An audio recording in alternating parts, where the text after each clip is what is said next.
Stargirl, Jerry Spinelli. Porcupine necktie.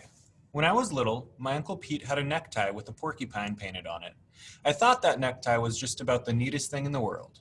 Uncle Pete would stand patiently before me while I ran my fingers over the silky surface, half expecting to be stuck by one of the quills. Once he let me wear it. I kept looking for one of my own, but I could never find one. I was 12 when we moved from Pennsylvania to Arizona. When Uncle Pete came to say goodbye, he was wearing the tie. I thought he did so to give me one last look at it, and I was grateful. But then, with a dramatic flourish, he whipped off the tie and draped it around my neck. "It's yours," he said, going away present. I loved that porcupine necktie so much that I decided to start a collection. 2 years after we settled in Arizona, that number of ties in my collection was still 1. Where do you find a porcupine necktie in Micah, Arizona, or anywhere else for that matter? On my 14th birthday, I read about myself in the local newspaper. The family section ran a regular feature about kids on their birthdays, and my mother had called in some info. The last sentence read, "As a hobby, Leo Borlaug collects porcupine neckties." Several days later, coming home from school, I found a plastic bag on our front step. Inside was a gift wrap package tied with a yellow ribbon. The tag said, "Happy birthday." I opened the package. It was a porcupine necktie. 2 porcupines were tossing darts with their quills, while a third was picking its teeth. I inspected the box, the tag, the paper. Nowhere could I find the giver's name. I asked my parents. I asked my friends. I called my Uncle Pete. Everyone denied knowing anything about it. At the time, I simply considered the episode a mystery. It did not occur to me that I was being watched. We were all being watched. "Did you see her?" That was the first thing Kevin said to me on the first day of school, 11th grade. We were waiting for the bell to ring. "See who?" I said.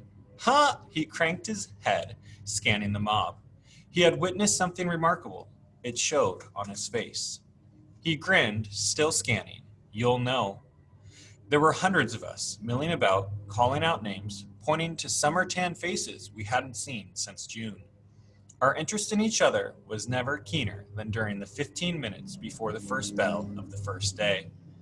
I punched his arm. "Who?" The bell rang. We poured inside. I heard it again in homeroom, a whispered voice behind me as we said the Pledge of Allegiance. "You see her." I heard it in the hallways. I heard it in English and geometry. "Did you see her?" Who could it be? A new student? A spectacular blonde from California? Or from back east, where many of us came from? Or one of those summer makeovers, someone who leaves in June looking like a little girl and returns in September as a full-bodied woman? A 10-week miracle? And then in earth sciences, I heard a name, Stargirl. I turned to that senior slouching behind me. "Stargirl," I said. "What kind of name is that?" "That's it, Stargirl Caraway."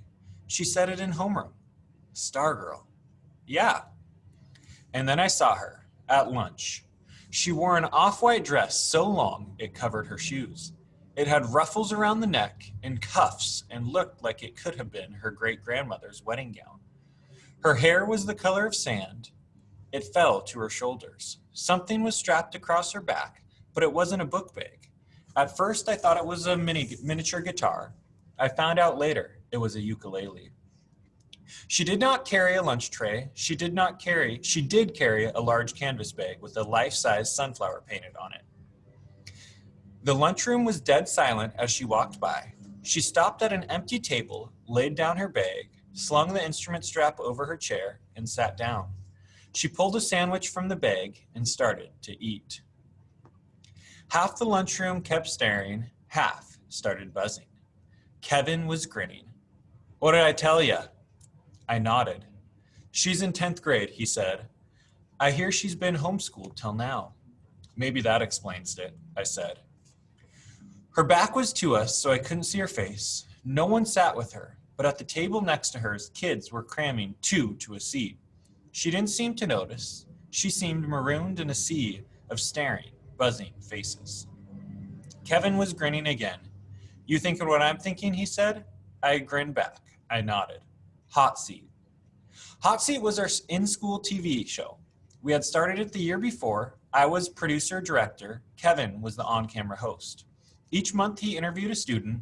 So far, most of them had been honor student types, athletes, model citizens, noteworthy in the usual ways, but not especially interesting.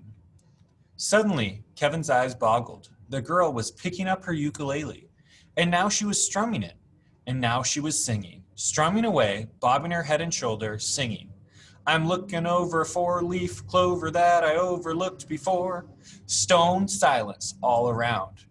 Then came the sound of a single person clapping. I looked. It was the lunch line cashier.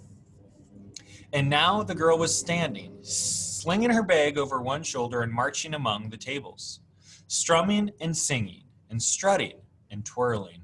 Heads swung, eyes followed her, mouths hung open, disbelief. When she came by our table, I got my first look at her in the face. She wasn't gorgeous, wasn't ugly. A sprinkle of freckles crossed the bridge of her nose. Mostly, she looked like 100 other girls in the school, except for two things. She wore no makeup, and her eyes were the biggest I had ever seen, like deer's eyes caught in headlights. She twirled as she went past, her flaring skirt brushing my pant leg, and then she marched out of the lunchroom. From among the tables came 3 slow claps. Someone whistled, someone yelped. Kevin and I gawked at each other. Kevin held up his hands and framed a marquee in the air. Hot seat, coming attraction, Stargirl. I slapped the table. Yes! We slammed hands.